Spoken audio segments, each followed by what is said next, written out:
Welcome to BearZone. I'm Brittany Wiley. And I'm Zoe Campbell. Coming up, UNC baseball season is underway and we have the highlights from the first home series. And how do the words Big Sky Champ sound? We'll tell you who's wearing that title proudly. We've got all that and more on this week's episode of BearZone.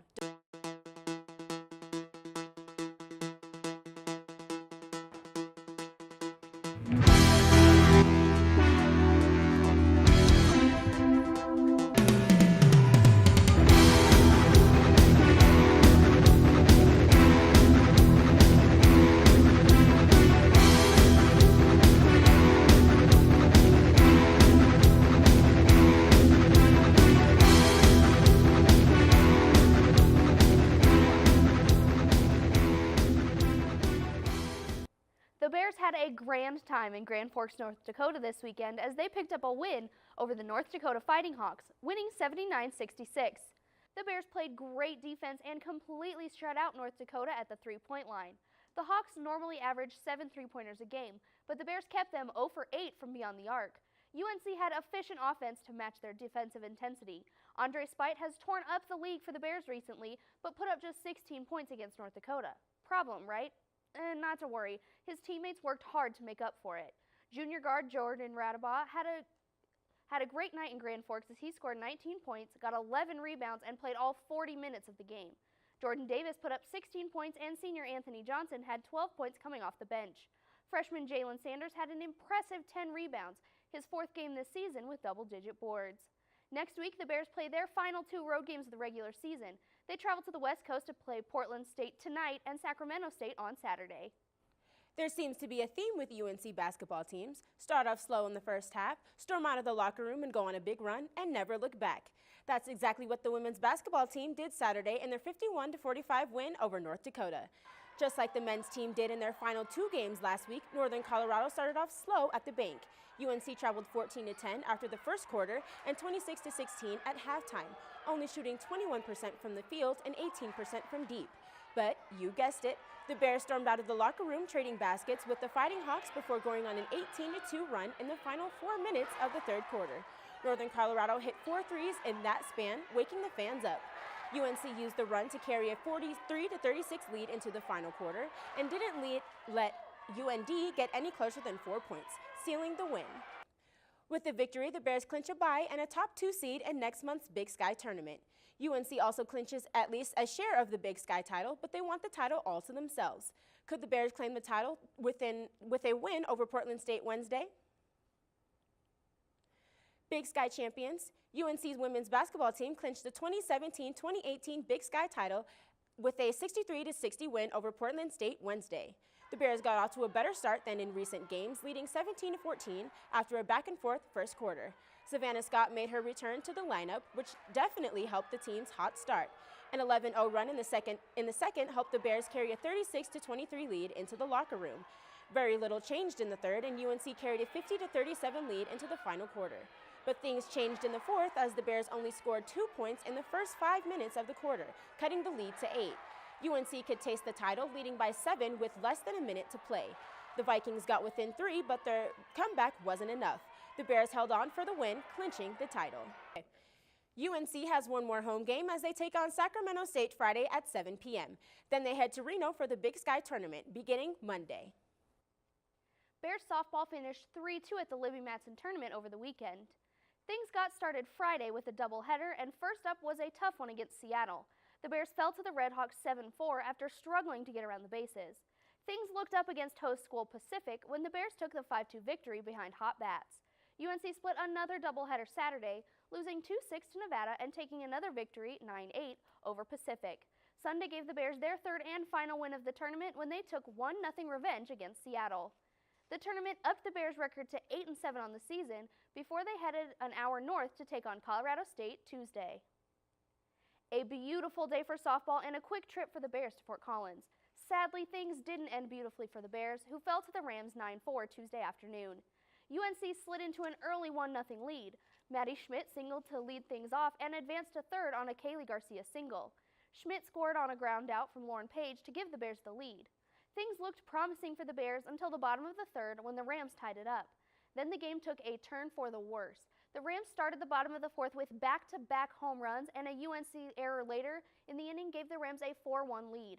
But the Rams weren't done yet. A 2 RBI single extended CSU's lead to 6-1, sealing their victory. With the loss, the Bears fall to 8-8 before heading to the Razorback Invitational in Fayetteville, Arkansas this weekend. Mother Nature must not be a baseball fan. UNC had to reschedule its home opening series twice due to recent snow, but finally got underway with a doubleheader against Montana State Billings Sunday at Jackson Field. The Bears won the first game 6-1, which was shortened to 7 innings. UNC got out to a 1-0 lead in the top of the first on an RBI single by Evan Johnson. The Bears made it to a 5-0 game in the second, highlighted by Jack Pauly's 2 RBI triple. UNC's pitching did the rest, giving them a 6-1 victory, but the second game was a different story, as the Yellow Jackets got out to a 3-0 lead in the top of the first. MSUB tacked on 2 more in the third, but Brett Minnick's solo shot an inning later made it a 5-1 game. The Bears rallied in the bottom of the ninth, but fell short as the Yellow Jackets came away with the 9-5 win. Moving to Game 3, it seemed as if MSUB had carried the momentum into Sunday, jumping out to a 3-0 lead in the top of the first, but UNC quickly squashed the Yellow Jackets' momentum, putting up 11 runs in the bottom of the first. Brett Minnick's second homer in as many days gave Bears the lead, but they were far from finished. The Bears got a run on a balk of all things and put up 6 more runs in the inning. After an injury to center fielder Austin Miller, UNC had to forfeit the designated hitter. It worked out perfectly, though, as pitcher Connor Ledholm blasted his first career home run in the bottom of the fourth, giving the Bears a 14-6 lead. UNC added 2 more on Matt Burkett's triple in the 7th and eventually came away with the victory. The Bears won the series 2-1, improving their record to 4-3. They remain at home as they take on North Dakota State this weekend. It's been a nice break from the cold this week. Will it stick around this weekend, Abigail? Hello and welcome. I'm meteorologist Abigail Stewart. Right now on campus, 50 degrees with sunny skies. This weekend, we've got 50s, 60s, and sunshine on the way, with a high of 61 on Friday, 64 on Saturday, and 52 for Sunday. For Friday, it's going to be 57 degrees for the start of the women's tennis match and also for the start of the baseball game, which both start at 1 p.m. Cooling down to 46 degrees by 7 p.m. for the women's basketball game. On Saturday, it's going to be around 55 degrees at noon, warming up to 59 degrees for the start of the men's tennis match at 2 p.m. On Sunday, it's going to be around 45 degrees for the start of the women's tennis match at 10 a.m., warming up to 52 degrees for the start of the baseball game, finally leveling out to 52 as the clouds start to move in. Right now, high pressure over Colorado and much of the central United States, which is helping keep those clouds away and those high temperatures in our future cast. Have a great weekend and back to you. Sunny skies and feeling mighty fine. Northern Colorado's golf took 3rd place at the Grand Canyon Invitational in Phoenix last weekend. As a team, UNC shot just 4 over par on Sunday to hold off host school GCU and finish in 3rd place. Freshman B. Cruz led the way with 6 birdies to finish 1 under par. Sophomore Morgan Sam tied for 9th in the tournament, carding 1 birdie and 13 par Sunday for her 3rd straight top 10 finish this season. Up next, UNC heads to Roseville, California for the Sacramento State Invitational March 9th through 12th. We'll have the results for you right here on BearZone. 4th place isn't a bad finish, and that's just where Northern Colorado men's golf ended at the Houston Baptist Invite earlier this week. The Bears shot a final round of 2 over par, led by Joshua Matz and Sam Marley. Matz and Marley both carded final rounds of 2 under par. Matz holed 5 birdies on the round to finish the tournament at 6 under and take 4th place. Marley earned his highest finish of the season at the Invite, landing in a tie for 20th place with Kobe Welch.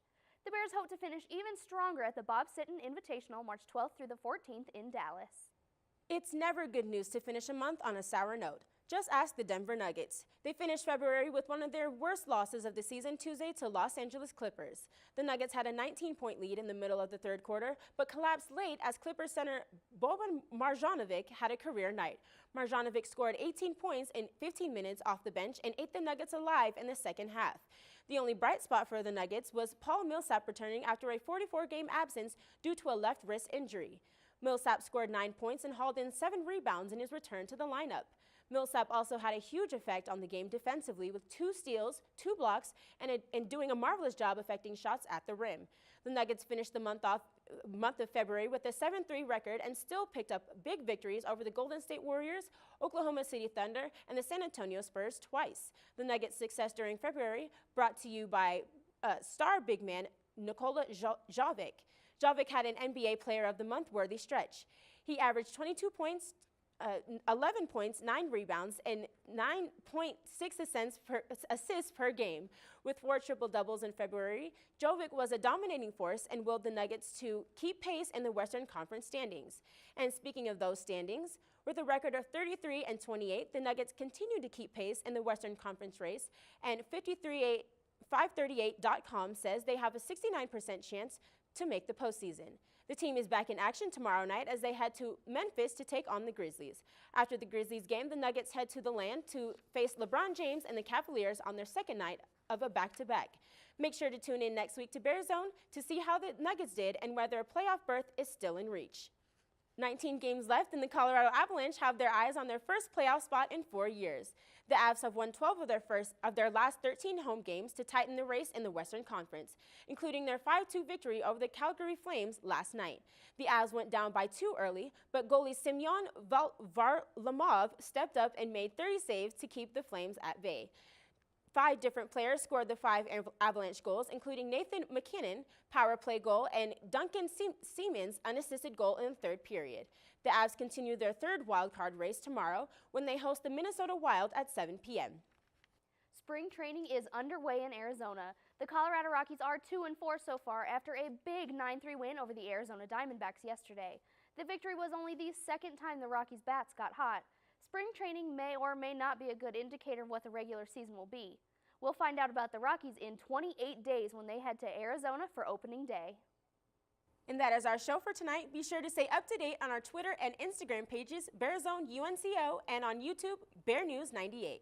Make sure to like us and to join us every week for BearZone. All sports, all the time for UNC Athletics. Good night.